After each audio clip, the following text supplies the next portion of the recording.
The following was recorded in front of a live studio audience at the Studio 21 Podcast Cafe. This is the United Podcast Network.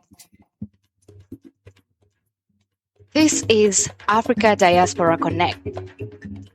Join us as we take the journey from the motherland to America. We share our experiences and learn from them.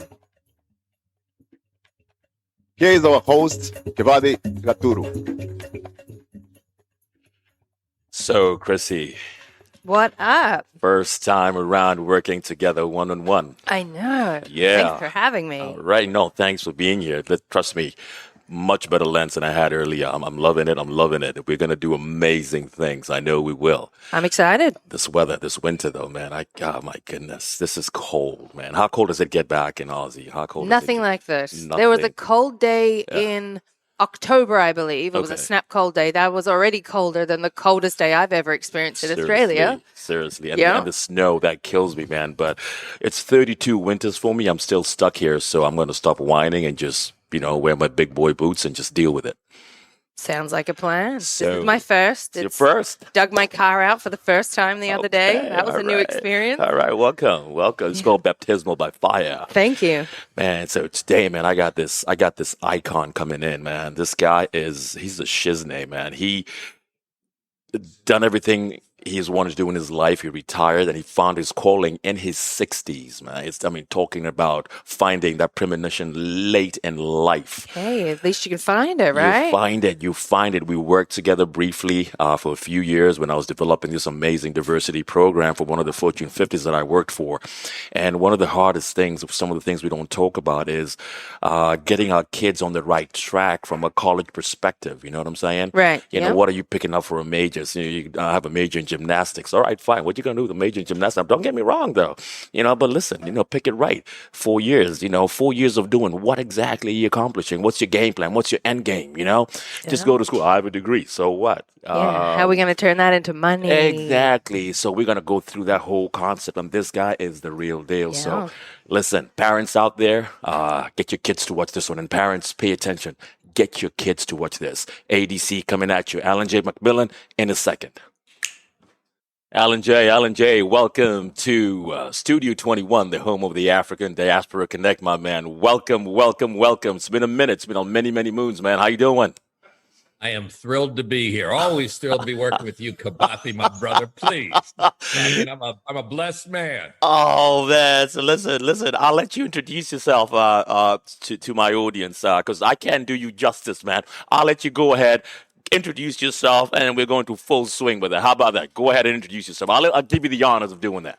Well, listen. Thank you so much. Yeah, I founded a company, as you know, called LearnEarnRetire.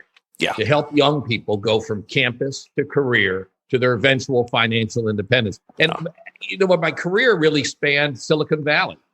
I graduated in 1975 from Ohio University with an associate, hitchhiked around the country, went ahead and picked Houston to live in and had $180 and moved into the YMCA. Everything I have now is from that $180. There we go. And that led to a whole bunch of journeys, copiers, word processing, then the ground floor, the PC revolution. Yep. And then executive jobs all over the world with that, and ended up at MIT, if you can believe that. I see that. And as a Sloan Fellow, mid-career, yeah, and then landed out to Silicon Valley, 4 times VP of sales, and fortunately, we got 2 organizations public. Here we go, and that gave me the freedom to kind of retool. I came to Athens, Ohio, to teach at Ohio University, and I've done that now. Just concluded a class, and life is good. Life is good. Life is great. I'd like to tee up for this conversation, though, that we've got a crisis in America that no one's talking about. And the thing is, out of all the students, 2.2 million students leave high school and go to college every year, and only 40%. I think there's 40% get a 4-year degree in 4 years or less. And therein lies a conundrum, and that is exactly what we're going to highlight today. African Diaspora Connect, you've heard it. There's a problem out there. What he did not touch on is after Alan J retired, me and him got to work together, and we did an amazing thing from a diversity front. You know what I'm saying? we went out there and we brought a brand name institution from the Northeast into the South, working with what we call HBCUs, historically Black colleges and universities, and HSIs, Hispanic serving institutions. And we had a dynamic duo. We move that diversity needle in this organization. We will not mention them today up until they start sponsoring us. Someday they will. And we're going to take you through our journey of how we were able to really push this envelope. Our kids, Alan J., our children, as parents, we don't even know what the future holds for them. You know, it's like, what do you want to do when you grow up? Remember that when we were kids? What do you want to do when you grow up? And someday they grow up and all of a sudden there's, okay, what next? What's in line for me? All right. And they're totally clueless. I have no one. What's your major? I don't know. I'm a sophomore. You don't even know your major as a sophomore in college? Houston, we have a problem. Pitch in, Alan J. Let's talk about this. Yeah, it's broken. The college experience, if you go, why do you go to college? Get a better job and make more money. All right. Yeah. Well, I said 40% get a 4-year degree in 4 years. 60% of those who start get a 4-year degree in 6 years or less. But why'd they go? Again, employment. So out of that 60% of newly minted bachelors, half get a job that requires the degree. Okay, they got the prize. The other half starts off, at least initially, unemployed. And pre-pandemic, that was about 4%, or underemployed. I mean, I took a job that didn't require this degree, all the money I spent. There we go. So the thing is, that is clearly broken. Yeah. But where do you hear the presidents at all these universities crying out, we got a crisis? No, it's been broken for 20 years and higher ed accepts it. It's not right. It's not now, right. On the other end of that, for those who are getting older, I'm 65. My friends are starting to retire or have retired. Going from career to retirement, hopefully financial independence, that's broken. Yeah. Out of people 46 to 64, 25% have nothing saved or invested. 46% have less than 10,000 saved, and 60%, nearly 2/3, have less than 25,000 saved or invested. So onboarding from campus to career and offboarding from career to financial independence is both broken. And that's the mission I want to solve. Learn, earn, retire. I love the phases. Learn, earn, retire. Africa Diaspora Connect. Let's pay attention. Learning phase. So, our goal, once again, was to move this needle from a diversity front. We're looking for the best and brightest, okay? We're looking for the best and brightest. So we show up at these campuses. And like I said, historically Black colleges and universities. What percent of these kids, let's tell them, what percent of these kids even knew what they were there doing? Just let's be honest. What percentage, how many of them had any clue of what was going on? A fraction. Fraction. It could have been none. They consistently said, no one's teaching us this. Okay. This is critical. Yeah. I've worried about this. And who's teeing that up? And so it's just they walk in there, and it's like, you know, some of them look like they've been clubbing all night. Some of them in their high heels, some of them in their bell bottoms, and I'm like, okay, and they just cruising by. It's like, what's your purpose? What are we doing here? We had to flag them down, and here we are, a Fortune 100, flagging down these kids. And what they don't understand is this: this is the only time in their life when an employer is going to be out there begging you to say, hey, come to me. The only time in their life, and they will just walk by you. So the few of them that walk to us come there and say, hey, hi, my name is so-and-so. And what do you guys do? I'm like, folks, let's take a step back. Do your homework. This is a career fair, okay? You're paying a handsome tally every year. Preparation. We cannot downplay this more than we can, Alan J. The basics in life, preparation. Just take up on that. Talk about preparation. I'll let you go. Yeah. These are critical skills. I mean, the steps that people have to do, they have to leave campus with multiple job offers. Yes. Okay. How do you do that? You got to have internships. How do you do that? Well, you better walk into that career fair ready to go. You better go in and own it. Yep. You better be building your brand, bringing something more to market. Exactly. Not just making your resume look good. I'm talking about you being good, being highly employable. Then you have to build your network, how you grow, nurture, and serve your network, and put those together in a high activity, process-based job search in order to get the multiple offers. And that is a game plan. And then you've got to go ahead and nail that first job. Not too good, nail it. Yep. And then you have to be ready to replace it quickly because the world's fickle. Lots of layoffs, all sorts of stuff's happening. So but if they can't even nail the career fair, Alan J., if they don't even know why they're there, imagine what the future holds for them. So this is what happens. We end up going home, back to the hotel with this amount of resumes, okay? This is what it's all about. But guess what? At the end of the day, I have 3 candidates. I swear to God, Alan J., remember this. I got 3 or 4 that stand out. I got 300 resumes. 3 of them, if that, caught my attention. Who were they? Hi, I'm so-and-so. Hey, listen, I'm actually amazed by the technology you guys are doing on the cloud. I mean, your recent acquisition of XYZ company 2 years ago and you intend to go public. I'm like, whoa, wait a minute. You know all that? Yes, I know currently you guys are doing $44,000 billion in revenue. But I think the latest acquisition, I'm like, whoa, wait a minute. This person has done their homework. You know what I did with that resume? It wasn't here. That resume went into my beautiful Armani sports coat pocket. That's a keeper. That's the person I'm calling that evening saying, hey, listen, I'm flying you to Massachusetts in a week. You have an interview already lined up. Preparation, man. The basics. And remember the other ones. Alan J. I'm a junior. I'm still undecided, and my GPA is a 1.7. Where do we start with that, Alan? Where do we start? But hey, listen, I'm going to work really hard in my last year. I'm going to work hard, and I'm going to end up with what? Get a 4.0. You still end up with a 2.2. It is what it is. Nail it. Nail those 4 years. Make those 4 years work for you, for your parents' sake. You know, we're coughing out all this money. It's not a party. And, you know, it just drains you, Alan J. It just drains us. But we made it happen, and we coached them. Let's go through some of the processes and what we're able to build. Let's talk about our brothers in Morehouse. When we went to the trio colleges, there was Morehouse, there was Spelman, and Clark Atlanta. Let's talk about some of the headway we did there, because that was a magnificent trio of those 3 colleges. Well, I'll tell you this. Yeah.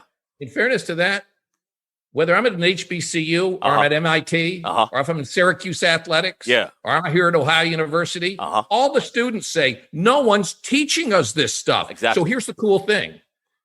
We can teach them how to walk into that career fair and own it. Mm-hmm. We can teach them that there's 3 innings to that ball game. The one, the pre-career fair and how to do the research and how to stay organized and how to target the companies you want.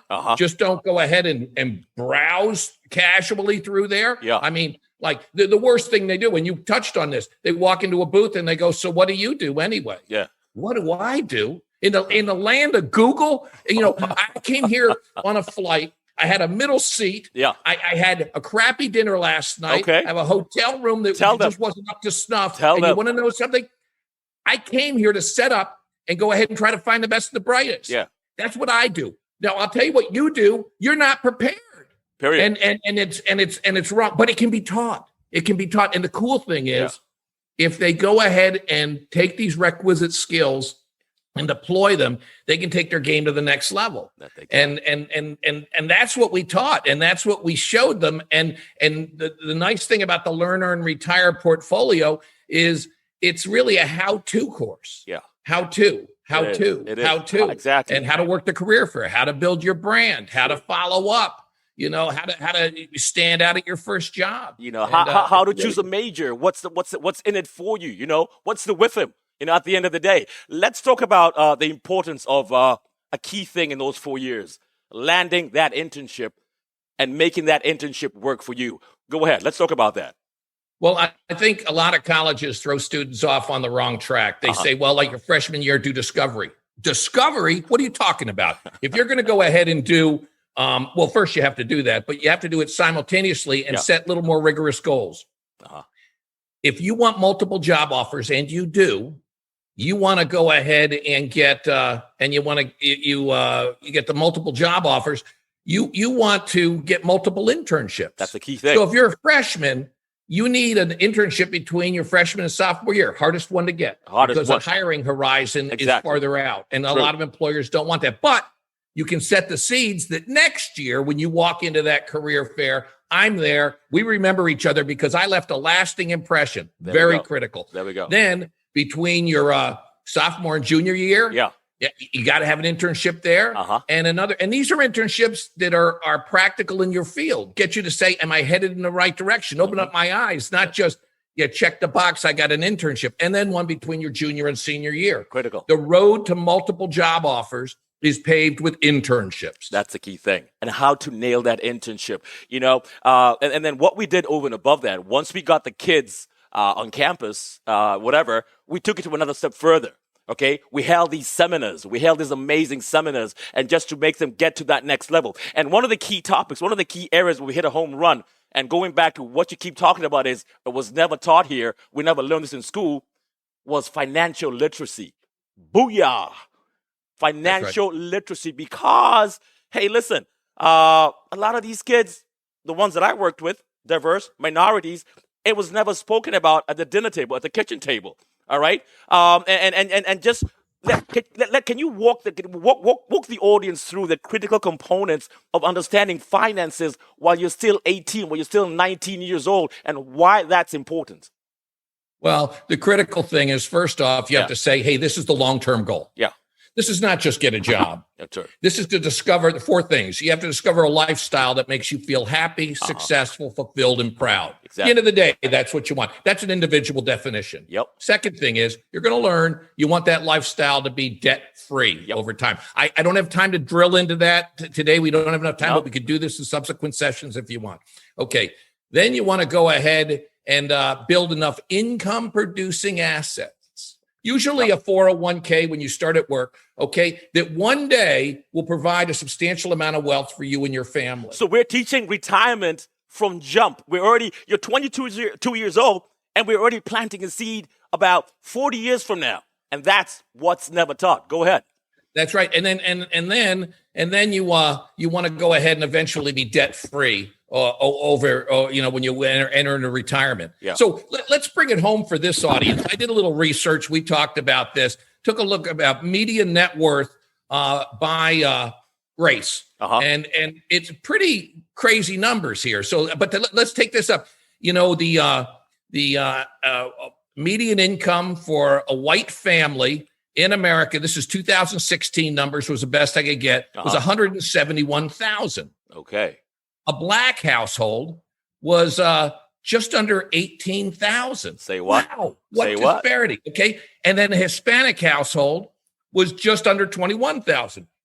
Well, listen, you might go, we should, ethnically diverse families, we should be doing like the white people are doing horrible. They're doing horrible. I mean, they should have a multi-million-dollar net worth by the end of their career. And what happens is you have to start at 22 when you leave. Exactly. You have to start when you do that first job. Exactly. And you have to be wise with the money you earn. And then you have to get to a place called financial independence at the end of that 40 or 45 year career. This is the table stakes. And so what happens is people go, well, you can't teach that. It's too abstract to college students. The hell it is. We would go ahead and tee that up and show them a path where they could go ahead and start at 22. Yes. They could go ahead and do things the right way. Yeah. And they could go ahead a multi-million-dollar net worth by the time they're sitting at my age. African Diaspora Connect. And I wish I had done all those things, and I did it the hard way. Hey, tell me about it, brother. Man, I'm part of that. Well, I think your microphone's kind of acting up a little bit over there. You good? Oh, sorry. You good? So that's what I'm saying. It's all part of that whole. It's the whole periphery of how we handle this. And going back to our point here once again, this is all part of the internship, and just getting these kids to learn something that they never got taught in school. So now, here you are. You've had multiple internships. Sophomore year into your junior year, junior year into your senior year, and guess what? For those that do it right, for those that have that perfect resume, that shows leadership, that shows academics, a GPA 3.2 and above. And I'm not going to lie to you. They keep telling you, oh, listen, we were told by career services, we don't need to put our GPA on the resume. Put the damn thing on. I don't care what they're telling you in career services. We want to see your GPA. Those are the statistics that we go by. If I don't see your GPA, I think you're hiding something. Trust me, I'm the decision maker. I'm the guy who views your resume. Put your GPA on. All right? You have the right GPA, leadership qualities. You've nailed 2 back-to-back internships within a relevant field that you're going to matriculate in. Hey, listen, guess what? Multiple job offers. I want you to have the toughest decision in your life where you're like, oh my God, Google's calling me. Microsoft is on me. Dell is on me. Oh my goodness. I got Facebook calling me right here. What the hell? Man, where am I going? I got Facebook on. Where am I going? Deloitte. I got PricewaterhouseCoopers. Those are the problems that we as parents would like to envision our children to be having. And you're getting that offer your senior year first semester before Thanksgiving. Let me repeat that. Your senior year, your first semester senior year, prior to Thanksgiving, you know where you're working in September of the following year. You heard that right, because you've done what's right. And very few people do it. It's not that hard. It's just go ahead. It's only few people take advantage of this. Go ahead, Alan J. In there lies the opportunity. Yeah. If not everyone's doing it well, the bar of excellence is falling. So it's easy if you go ahead and engage in these skills for step over the top. And this is what it's all about. And let me tell you why this is really important beyond getting those multiple job offers. Now, remember, multiple job offers, that require your degree, only half of the students that graduated get that in America right now. Okay. So you get multiple offers, you're in a good place, but it's bigger than that. Yeah. Because 2 generations ago, their grandparents had 1 to 2 jobs and usually a pension with that. Yep. Okay. Their parents, if they're baby boomers like myself, we're going to have 10 to 11 jobs. That's the estimate by Bureau of Labor Statistics. By the time but Heinrich struggled, the esteemed worldwide executive search firm. They did a study because they want to know this. I mean, how many jobs is this emerging generation going to have? They say 17. At least 17. So it's not just about getting multiple job offers from campus. That's right. It's multiple job offers from every subsequent search over the arc of your career. And so where do you learn that? You had better learn that in college. Yeah. Are they teaching you? No. Okay, so you've got to go ahead and engage and do that. Yeah. So true. Well spoken. African Diaspora Connect. We're learning. Let's pay attention. All right. What are our kids doing? What's the game plan? What's the end game?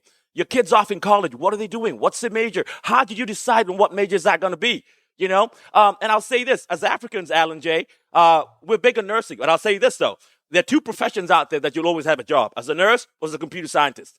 I don't care how you mess it up. If you're a nurse, if you're a computer scientist, you will always have a job. All right, but let's talk about career progression, though. You know what I'm saying? Think about it. Think about areas where you can be appreciated. Technology is key. You and I did a lot of work with STEM, science, technology, engineering, mathematics. I mean, that's an area that's always going to be there. That's the computer scientist. That's the nursing. That's all STEM related. But that's not a be-all, end-all. Be the best that you can be and do the advocate research. Understand it.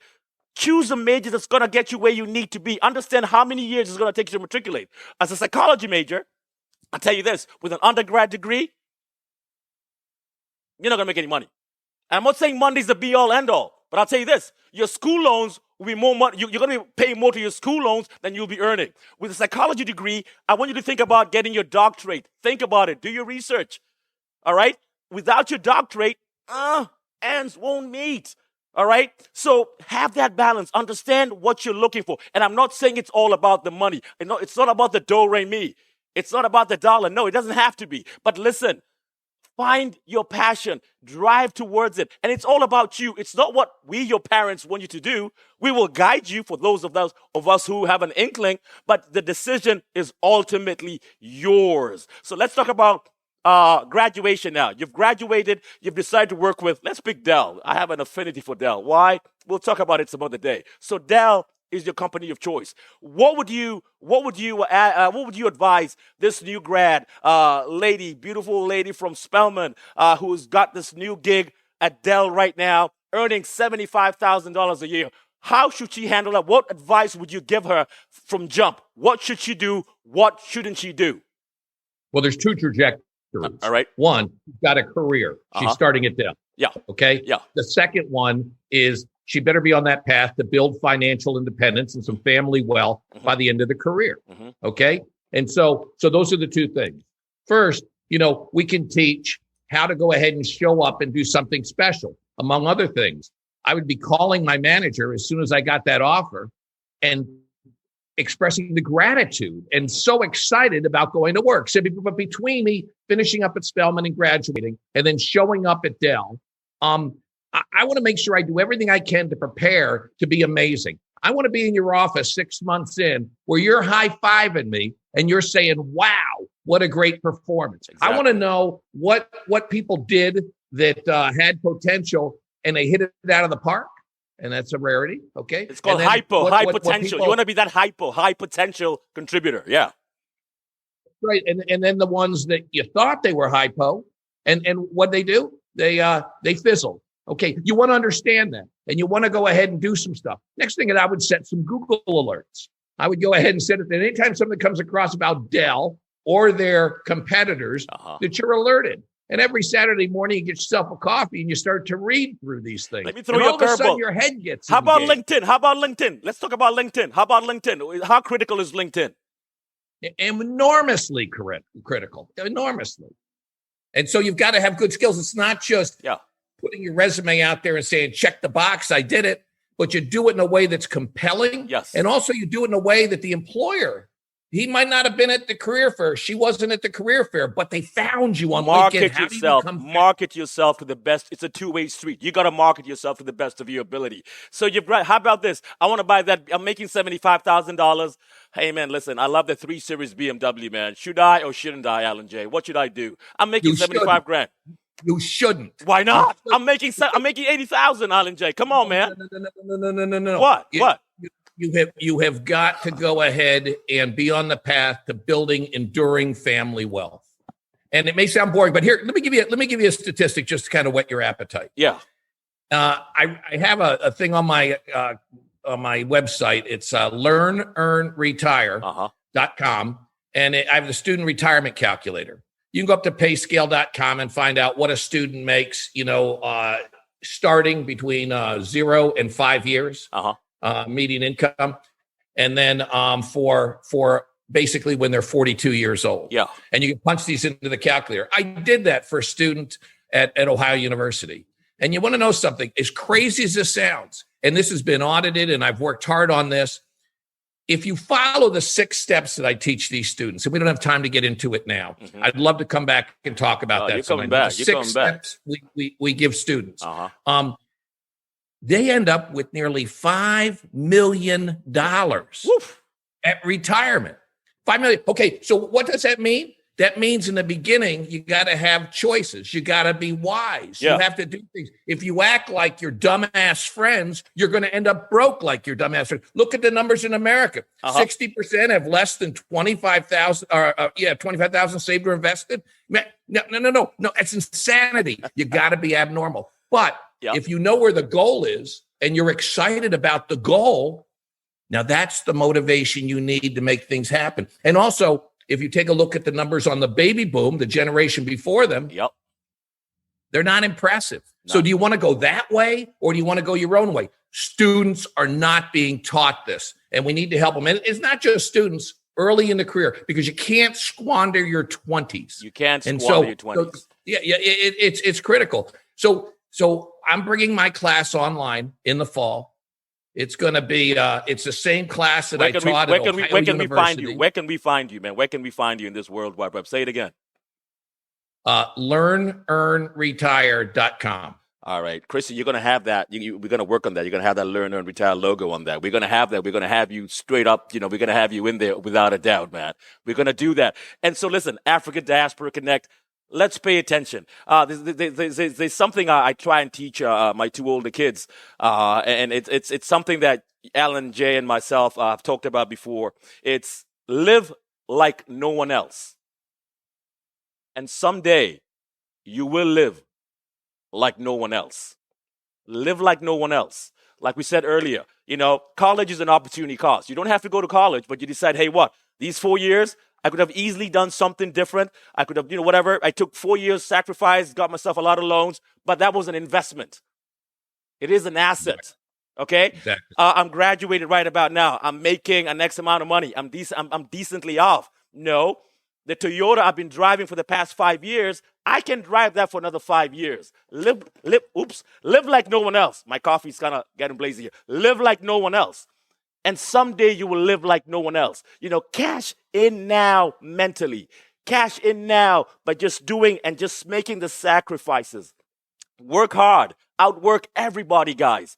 Africa Diaspora Connect, this is the podcast. Let's teach this to our children. Let's get them to understand. Let's get them to watch this show, parents. All you parents out there with college-going kids, all you parents with kids who would like to go to college, let's start teaching this and learn, earn, retire. Check out this man. He is the Maya Hogi. He is the man himself, the Chidoshi. You are the man. You are bigger than Bitcoin. You are a living legend, Mr. Alan J. McMillan, my brother from another mother, man. Signing words. What do you have to say? Sign off. What you got to say, brother? Because you're coming back. Well, first off, I want to make sure we give proper attribution for that. If you live like no one else, like you don't do the dumbass things that the other people do, tell them. One day you'll live and give like no one else. Okay, that's a Dave Ramsey quote. Dave Ramsey. And I strongly recommend his work as well. But you got to feed your head with this. Yeah. Who's talking to students? If you have a student in college or like early 20s, my work is basically 18 to 29 years old, and they listen to this podcast, they'll go, no one's talking like this. That's precisely the advantage we want to give them. So what I'd say is this is teachable. Yeah. I've been in front of nearly 30,000 students. That you have. And I can tell you, they all light up about this. And I'll have some academics going, well, the students aren't going to go ahead and take this. Yeah. What do they know? You got a pension. That's what it is. You got tenure. You can't be fired. They're going out into this crazy world, and now you're going to pontificate on negative? No, thank you. Go to hell. So anyway, listen, let me just give the props to you. One of the things, when Kibathi, when I loved it, when we started working together and we started going to these HBCUs, you flipped the entire diversity recruiting model on its head. I mean, it was unbelievable. Everyone else is going like how to work at Shell Oil, how to work at Pfizer, how to work here. And they were commercials. And the students would tell us in the evaluations, I'm sick of commercials. Yeah. You would say, how do you navigate from campus where you are right now to financial independence one day? That's right. And we're going to bring that in. That's right. And then I'll go ahead and explain a little bit about my company. Everyone else is getting 15 to 20 people in those rooms. We would get 125. Standing room only. And it was Ebony and Ivory, you and I, the dynamic duo. No one like us.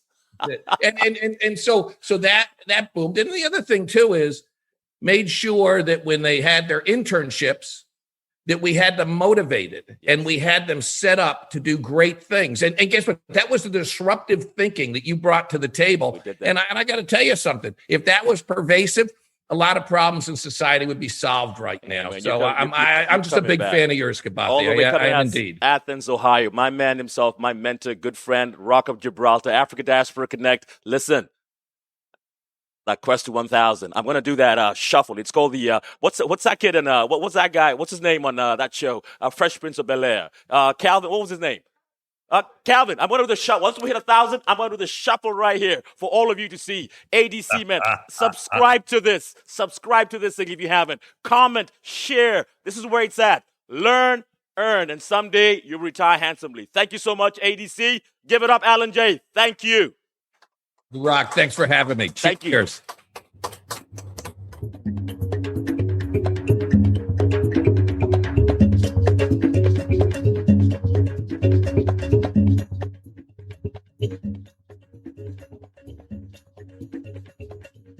The views and opinions expressed by the hosts, guests, or callers of this program do not necessarily reflect the opinions of the Studio 21 Podcast Cafe, the United Podcast Network, its partners, or affiliates.